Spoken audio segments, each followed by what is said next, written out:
Hello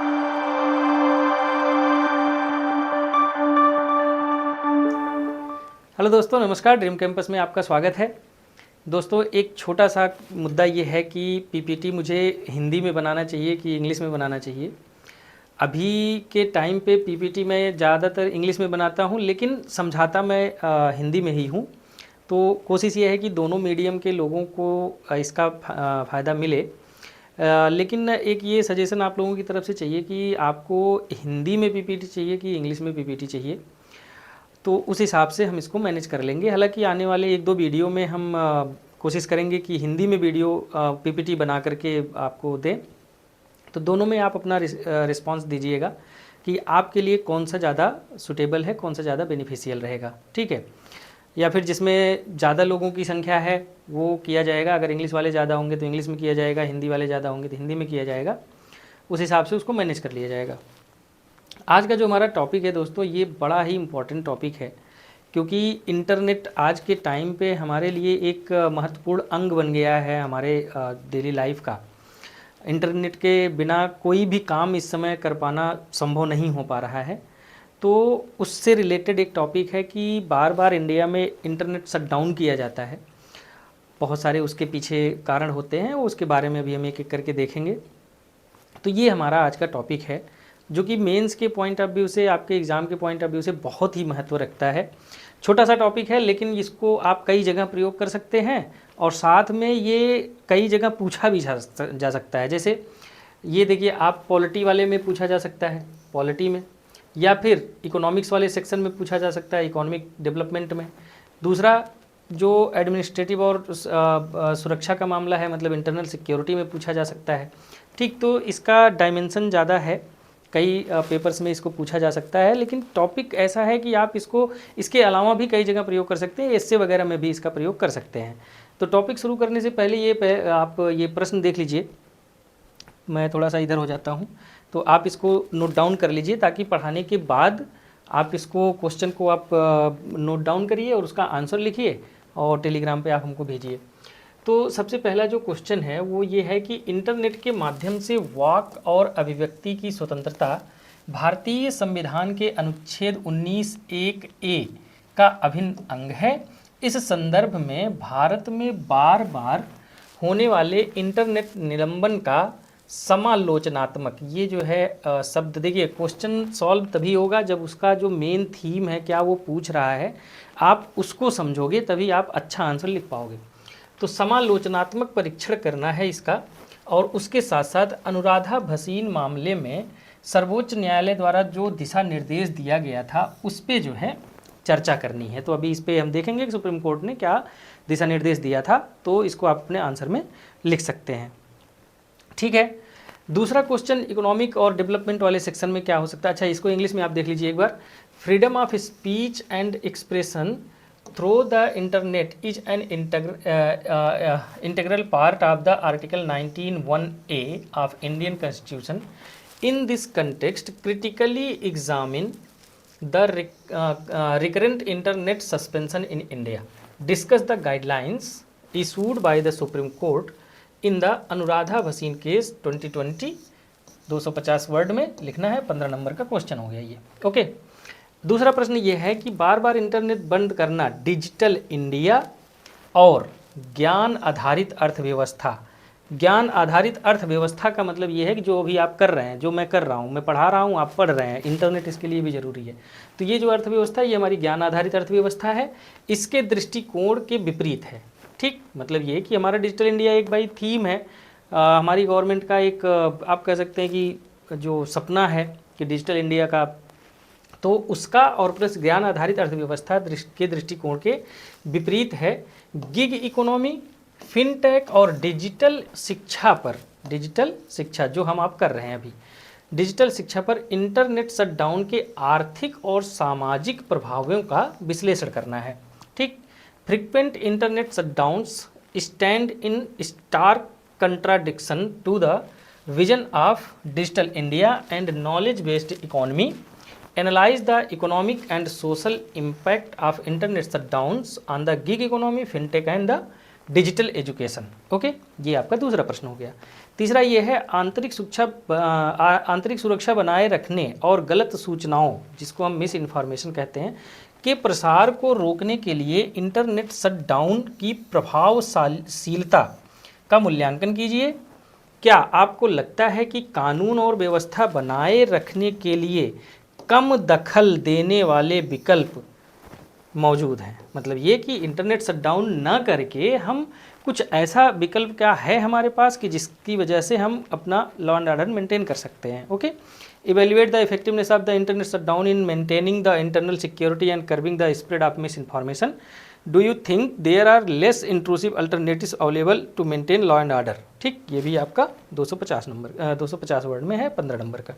okay, तो चलिए अब शुरू करते हैं, इसको समझने का प्रयास करते हैं पूरे टॉपिक को, और जो ये 3 क्वेश्चन हैं उनका प्रश्न लिखने का उत्तर लिखने की कोशिश करते हैं। ओके, सबसे पहले तो आप ये देखिए कि इंटरनेट शटडाउन से मतलब अगर आपका इंटरनेट बंद कर दिया जा रहा है तो उससे आपका क्या क्या प्रभावित हो सकता है।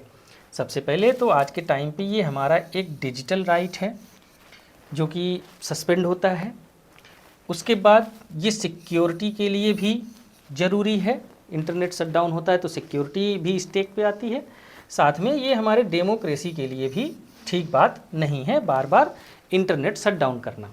ओके, जनरली ये कहीं पे अगर प्रोटेस्ट हो रहा है तो वहाँ पे लगाया जाता है, कहीं पे कोई कम्युनल टेंशन है, सांप्रदायिक अगर क्या बोलते हैं उसको, सांप्रदायिकता भड़क रही है कहीं पे तो वहाँ पे करते हैं, या कोई अन्य सिक्योरिटी थ्रेट्स होता है तो वहाँ पे हम इसको करते हैं।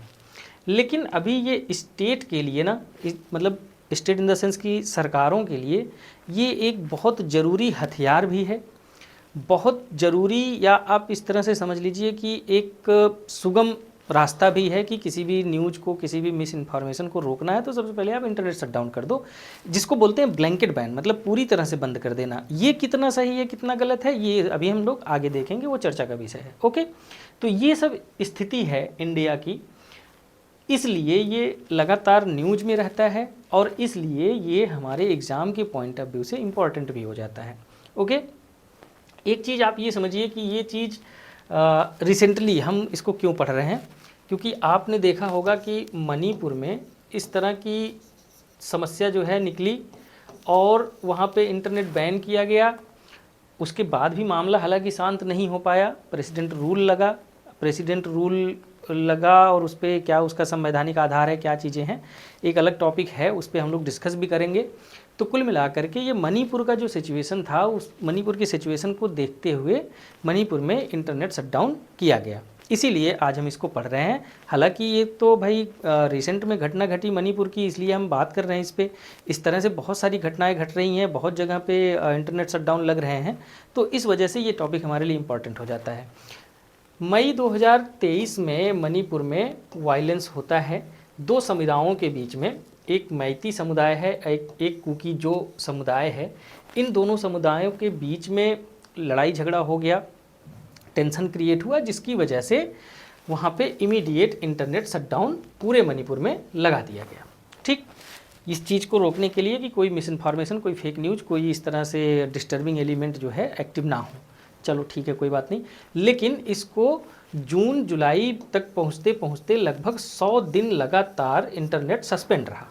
ठीक है, अब एक दिन अगर इंटरनेट बंद हो जाए तो हमारी आपकी सांसें ऊपर नीचे होने लगती हैं, क्योंकि हम लोग इतना डिपेंडेंट हो गए हैं इंटरनेट पे। अब अगर 100 दिन कहीं पे भी इंटरनेट शटडाउन रहेगा तो क्या क्या नुकसान हो सकता है। मोबाइल इंटरनेट अगर गया तो सबसे पहले तो बहुत सारे बिजनेस, आज के टाइम पे लगभग सारे बिजनेस इंटरनेट बेस्ड हैं। बहुत, मतलब कि मुझे ऐसा लगता नहीं कि कोई भी ऐसा एक सेक्टर बचा हो कि जहाँ पे बिना इंटरनेट के काम हो सके, चाहे वो एग्रीकल्चरल फील्ड हो, मतलब प्राइमरी सेक्टर हो आपका, चाहे टर्शियरी सेक्टर हो, कोई भी बिजनेस है आजकल बिना इंटरनेट के वह बिजनेस संभव नहीं है। तो ये समझिए कि आप कितना बड़ा इकोनॉमिक लॉस होता है इन सब चीज़ों से। दूसरा, स्टूडेंट्स ने, बहुत सारे स्टूडेंट्स से अपना एग्ज़ाम मिस कर दिया। ठीक है, इंटरनेट ना होने की वजह से आपका एडमिट कार्ड ही नहीं डाउनलोड होगा तो आपका एग्ज़ाम कैसे होगा, आप कैसे एग्ज़ाम दे पाओगे। तो एग्ज़ाम्स भी, बच्चों का भी नुकसान हुआ, स्टूडेंट्स का भी नुकसान हुआ। इमरजेंसी सर्विसेज जो थे वो सस्पेंड हुए, क्रिपल हुए, मतलब प्रभावित हुए। कैसे? अब किसी को अचानक से कोई कहीं पे जाना है और कोई बीमार है, टिकट करना है लेकिन इंटरनेट नहीं चल रहा है, वो टिकट कैसे करेगा? या फिर कहीं ऑनलाइन बुकिंग करनी है, आपका कोई कहीं पर अपॉइंटमेंट है लेकिन आपकी अपॉइंटमेंट डाउनलोड नहीं हो रहा था। इस तरह के बहुत सारे इमरजेंसी सर्विसेज हैं जो सस्पेंड हुए, जो प्रभावित हुए। ओके, जुलाई में गवर्नमेंट ने क्या किया कि थोड़ा सा इनको रिलीफ दिया। रिलीफ क्या दिया कि ब्रॉडबैंड वाले जो कनेक्शन थे उनको इन्होंने कहा कि इस पे हम लोग अपना जो बैन है उसको हम हटाते हैं। लेकिन मुश्किल यहाँ पे ये थी कि जो ब्रॉडबैंड कनेक्शन वाले पॉपुलेशन थे वो केवल 3% थे, बाकी तो सब मोबाइल इंटरनेट वाले थे। तो मोबाइल इंटरनेट को वैसे ही सस्पेंड रखा गया, केवल ब्रॉडबैंड वाले को थोड़ा सा छूट दिया गया। लेकिन कितने परसेंट पॉपुलेशन के पास पहुँची? केवल 3%। उसके बाद इस पे जो है एक वीडियो वायरल होता है, इंटरनेट सस्पेंड है लेकिन उसके बावजूद भी एक वीडियो वायरल हो जाता है जो सरकार की भावना पर, सरकार की मंशा पर, सरकार की व्यवस्था पर और पूरे तंत्र पे एक सवालिया निशान खड़ा कर देता है। इस वजह से इंटरनेट शटडाउन हमारे लिए और इम्पॉर्टेंट हो जाता है, क्योंकि इस तरह की घटनाएं घट गई कि इंटरनेट सस्पेंड था, उसके बावजूद भी एक वीडियो कैसे वायरल हो गया। अगर हम इंडिया में देखें कि इंडिया का क्या रिकॉर्ड है, आप ये सोचो कि 2016 से लेकर 2023 तक 771 बार शटडाउन किया गया है, इंटरनेट बैन हुआ है। और यह जितने भी विश्व में जितनी भी डेमोक्रेसी है सब में सबसे ज़्यादा है। मतलब इतना बार इंटरनेट कहीं पे भी शटडाउन नहीं हुआ जितना जहाँ पे भी आप डेमोक्रेसी देखते हैं। इसमें भी 2024 में पूरे विश्व में 296 टोटल इंटरनेट शटडाउन हुआ, जिसमें 84 बार केवल इंडिया में हुआ है, जो कि पूरे विश्व का कितना है? 28% है।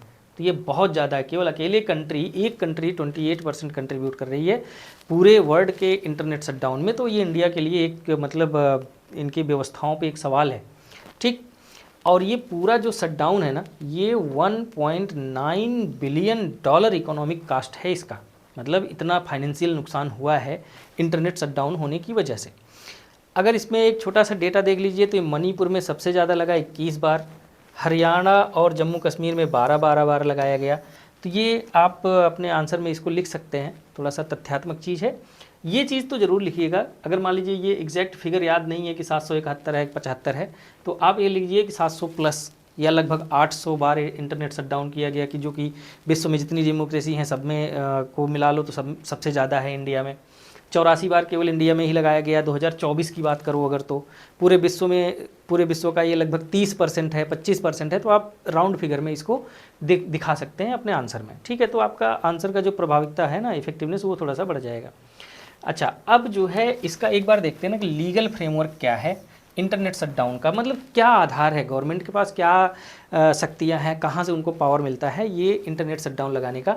तो दो चीज़ है, एक एक्ट है, एक रूल है, वो याद रखिएगा। अगर आप आंसर में लिखोगे तो ये बहुत अच्छा होगा आपके लिए। एक ये है टेलीकम्युनिकेशन एक्ट 2023, बहुत ही आसान है, इसको बहुत ज़्यादा याद नहीं करना। इंटरनेट से रिलेटेड है, टेलीकॉम कंपनीज इंटरनेट प्रोवाइड करती हैं, तो इसलिए टेलीकम्युनिकेशन एक्ट है। कब बनाया गया? 2023 में बनाया गया, ठीक है। अब इसमें ट्रांसपेरेंसी हो, टेलीकम्युनिकेशन एक्ट जो है इसमें ट्रांसपेरेंसी हो, इसलिए इसका टेम्पोररी सस्पेंशन रूल बनाया गया 2024 में, ठीक। मतलब ये कि इसमें बहुत सारे राइट्स हैं और उन राइट्स को सस्पेंड करने के लिए इसमें नियम है।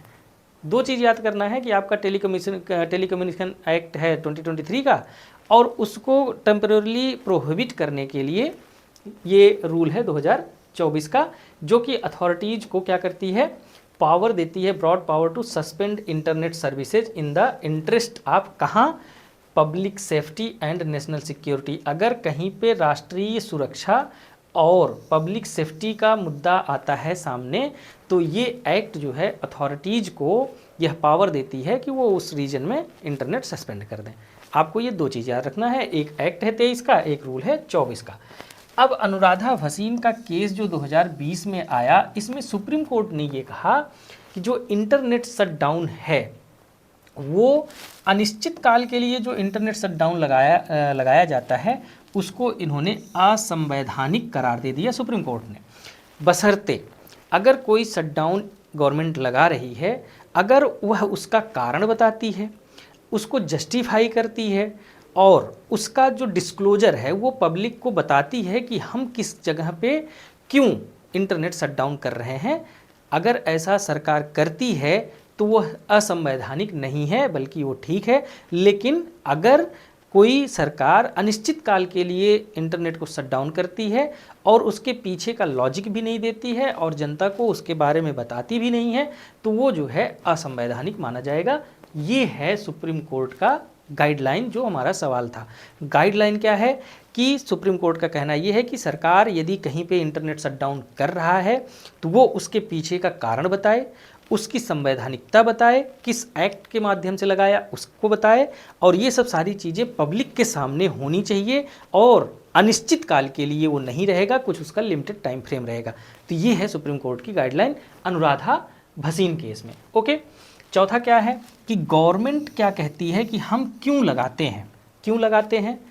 गवर्नमेंट का ये कहना है कि हम भाई इंटरनेट शटडाउन क्यों करते हैं। तो सबसे पहला इनका ये है कि हमको पब्लिक ऑर्डर मेंटेन करना है, इसलिए क्योंकि इंटरनेट की वजह से मिस इन्फॉर्मेशन फैलती है, लोग एक दूसरे के साथ डिजिटली इकट्ठा होते हैं, तो इस वजह से पब्लिक ऑर्डर को मेंटेन करने के लिए हमको इंटरनेट शटडाउन करना पड़ता है। दूसरा, प्रिवेंट मिस इन्फॉर्मेशन, मतलब कि गलत अफवाहों को, जो गलत सूचनाएं हैं, फेक वीडियो न्यूज़ हैं, उनको जो है कम करने के लिए, प्रिवेंट करने के लिए, रोकने के लिए हमको लगाना पड़ता है।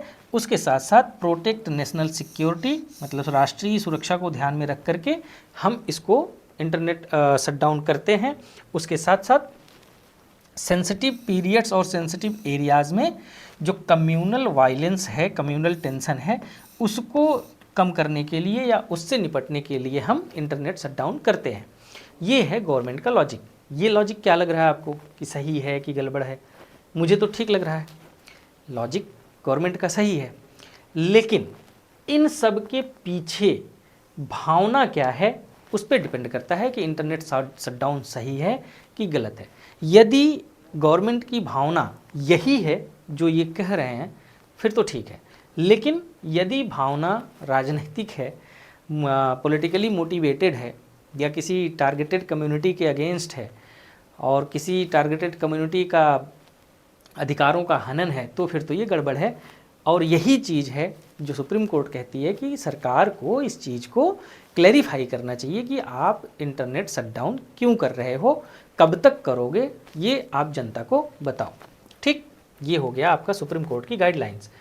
और इसमें एक इम्प्लीमेंटेशन गैप है, मतलब कि जो भी सरकार ये कर रही है इसमें गैप क्या है कि ट्रांसपेरेंसी की कमी है। आज के अगर सिचुएशन में हम बात करें, क्या कमी है? मिसिंग द डॉक्यूमेंटेशन, मतलब कि डॉक्यूमेंटेशन नहीं हो रहा है अच्छे से, पूरा लिखा पढ़ी नहीं हो रहा है, कागज़ पे काम नहीं हो रहा है। एब्सेंस ऑफ इंडिपेंडेंट ओवरसाइट, मतलब कोई ऐसी थर्ड पार्टी नहीं है जो इसका रिव्यू करे, ओवरसाइट करे कि जो इन्होंने लगाया वो सही है कि गलत है।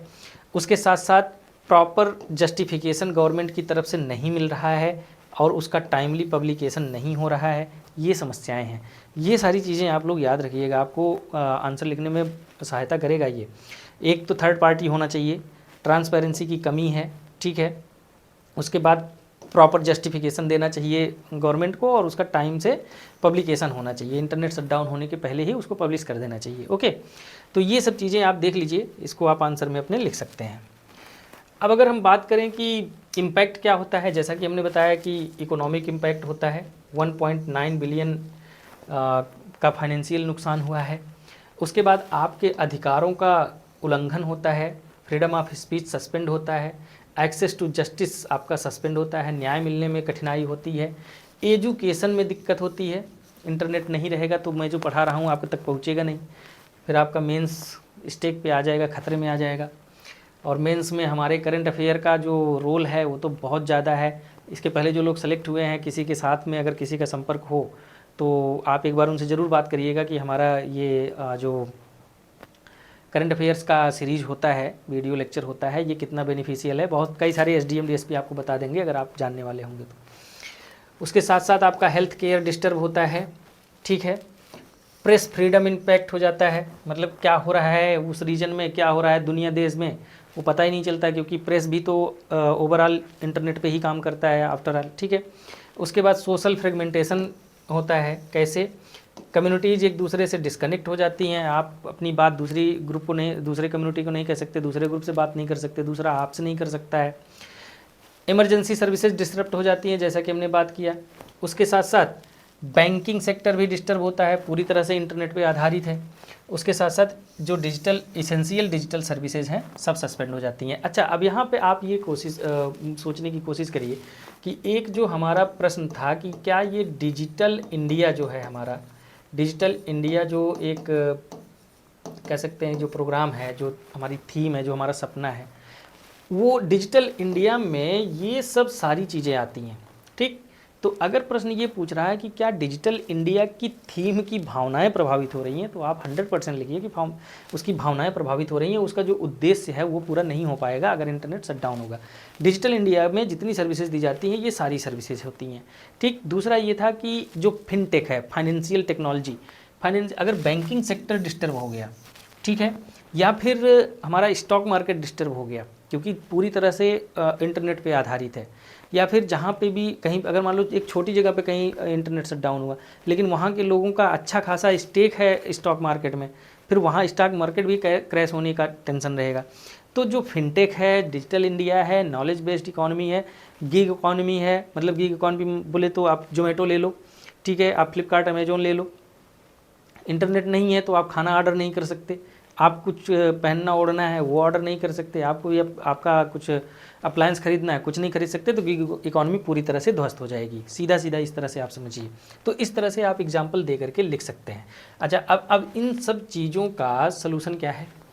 एक तो भाई देखो हर जगह यही है ना, parliamentary oversight, establish legislative review of the shutdown orders. अगर कोई गवर्नमेंट शटडाउन ऑर्डर देती है तो सबसे पहले तो पार्लियामेंट में उसका रिव्यू होना चाहिए कि इसके पीछे कारण क्या है, क्या लगाना ज़रूरी है, क्या नहीं है, और कितने दिन तक हम लगा सकते हैं। तो इन सब चीज़ों का ना एक पार्लियामेंट्री ओवरसाइट रिव्यू होना चाहिए, ठीक। उसके बाद वही चीज़ इंडिपेंडेंट रिव्यू, थर्ड पार्टी, कोई एक थर्ड पार्टी हो जो कि इसको रिव्यू करे, इसके कारणों के पीछे क्या मतलब क्या लॉजिक है, क्यों लगाया जा रहा है, उसका प्रभाव कितना पड़ेगा, उसका सोशल इम्पैक्ट क्या है, इकोनॉमिक इम्पैक्ट क्या है, या इन्वायरमेंट पे क्या इम्पैक्ट है, विभिन्न जो भी इंडिकेटर्स हैं सभी इंडिकेटर्स पे इसका प्रभाव क्या पड़ेगा, इसके बारे में जो है एक थर्ड पार्टी रिव्यू होना चाहिए। उसके बाद टारगेटेड अल्टरनेटिव्स होने चाहिए, माने कि पूरी तरह से बंद कर देना ये ठीक नहीं है। किसी एक विशेष क्षेत्र में अगर कोई समस्या है, मान लीजिए अगर हम उत्तर प्रदेश की बात करें कि लखनऊ में कोई प्रॉब्लम हो गई, दंगा भड़क गया, तो लखनऊ में बैन कर दो, आसपास के एक दो ज़िलों में और बंद कर दो। अब अगर कोई काम हाथरस में हुआ है, कोई कांड हाथरस में हुआ है, आप गाजीपुर बलिया में बैन कर रहे हो, क्यों कर रहे हो, क्या ज़रूरत है उसकी? टारगेटेड होना चाहिए। और दूसरा एक टारगेट और होना चाहिए कि अगर कोई ऐसा कंटेंट है जिसकी वजह से लोगों में दिक्कत हो रही है तो उस कंटेंट को पहचानो, उसको रिमूव कर दो। मतलब ये कि प्रिसाइज कंटेंट रिमूवल होना चाहिए। ओके, एक तो ये कि पूरा ब्लैंकेट बैन नहीं होना चाहिए, मतलब कि हर जगह पूरा बैन हो गया। मान लो कोई चीज़ अगर यूट्यूब पे चल रहा है, कोई चीज़ व्हाट्सएप पे चल रहा है, या फिर फेसबुक पे चल रहा है, तो आप 24 घंटे के लिए व्हाट्सएप, फेसबुक, यूट्यूब अपने यहाँ सस्पेंड कर दो। उसके लिए क्रोम सस्पेंड करने की क्या ज़रूरत है? या फिर कोई ब्राउजिंग सर्च इंजन है तो उसको मत सस्पेंड करिए। या कोई इसेंशियल चीज़ है, कोई पर्टिकुलर किसी का ऐप है, अब मेरा ऐप बैन करने का क्या मतलब है? मेरा ऐप नहीं बंद होगा तो आप लोगों की तैयारी चलती रहेगी। सिंपल सी बात यही है कि आप टारगेट करो, कंटेंट के पीछे भागो, पूरा ब्लैंकेट बैन मत करो, ठीक है। तो एक अल्टरनेटिव तो ये हो सकता है, जो आपका तीसरे क्वेश्चन में पूछा गया था कि क्या इसका कम दखल अंदाजी करने वाले कोई विकल्प हैं, तो हैं। कौन कौन से विकल्प हैं कि आप टारगेटेड एरिया में करो, टारगेटेड मीडिया पे करो, टारगेटेड माध्यम पे करो, और जो कंटेंट है उसको टारगेट करके उसको रिमूव करो। ये है आपका कम दखल अंदाजी देने वाले विकल्प, ठीक है। तो आपका ये तीसरा व्यवस्था है। चौथा, जैसा कि हमने बताया कि भाई कोई भी काम आप कर रहे हो तो उसमें पारदर्शिता होनी चाहिए, जनता को पता होना चाहिए। डेमोक्रेसी ना है भाई, हम तो यहाँ डेमोक्रेसी में ऐसे नहीं ना चलता है काम। आप जनता को बताओ कि हम क्यों कर रहे हैं, कब तक करेंगे, इसका क्या क्या प्रभाव पड़ेगा, और जनता को ये चीज़ समझाओ कि अगर आवश्यकता पड़ी तो हम थर्ड पार्टी से भी इसका रिव्यू करवा लेंगे, पार्लियामेंट ओवरसाइट होगा इसका, तो मैं कुछ ऐसा काम नहीं कर रहा हूँ कि जो आपको डेमोक्रेसी में नहीं होना चाहिए। आप समझ रहे हैं ना भावना को? ठीक, तो इस तरह से हम ये 4 रास्ते अपना सकते हैं, ये 4 रास्ते अपना सकते हैं, जिससे जो है हमारा जो इंटरनेट शटडाउन है वो लॉजिकल हो सकता है, बेहतर हो सकता है। अब देखो, शटडाउन लगाना चाहिए कि नहीं लगाना चाहिए, आपका पहला प्रश्न यही था कि क्रिटिकली एग्जामिन करिए, समालोचनात्मक उसका वर्णन करिए। तो मतलब यही हुआ कि हाँ ज़रूरी होता है, कम्युनल टेंशन है, कोई सांप्रदायिक दंगा है, या फिर कोई इंटरनल सिक्योरिटी है, राष्ट्रीय सुरक्षा की बात है, तो वहाँ पे इंटरनेट आप सस्पेंड करो। लेकिन सस्पेंड करने का जो एक तरीका होता है ना, प्रॉपर तरीका होता है, उसको अपनाओ, फिर वो ठीक है सबके लिए। तो उम्मीद करता हूँ कि अब ये सारे क्वेश्चंस आप लिख लेंगे। इसका आंसर लिख करके आप ज़रूर टेलीग्राम पे भेजिए। मैं वेट करता हूँ कि आपका आंसर आएगा, उसको हमारी टीम चेक करेगी, मैं स्वयं उसको देखता हूँ, तो उसमें थोड़ा सा इम्प्रूवमेंट का चांस होता है। हालांकि अभी आने वाले समय में हम कुछ 15, 20, 25, 30, 100, 150 क्वेश्चन ले करके हम लोग करेंगे भी कि कैसे फॉर्मेटिंग करनी है अलग अलग सब्जेक्ट का। लेकिन फ़िलहाल इसका आंसर आप लोग लिखते रहिए। बाकी आपके मेंस के एग्ज़ाम के लिए ऑल द बेस्ट है। Thank you so much.